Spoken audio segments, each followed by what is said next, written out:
நம்ம ஆரம்பிக்கலாமா?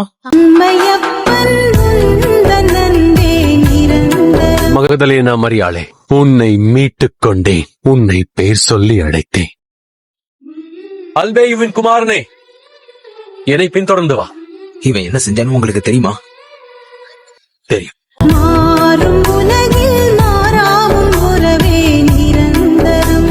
நான் ஒரு பாவி. உன் தலையை உயர்த்தி பாரு மீனவனே, என்னை பின்பற்றி வா.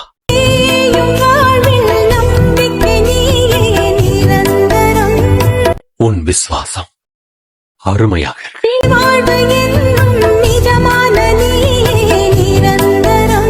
உங்க முகத்தை என்கிட்ட இருந்து மறைக்காதீங்க. உன்னோட மிக தாழ்ந்த தருணத்துல நீ தனியா இருந்தப்ப நான் உன்கிட்ட இருந்து என் முகத்தை திருப்பிக் கொள்ளல.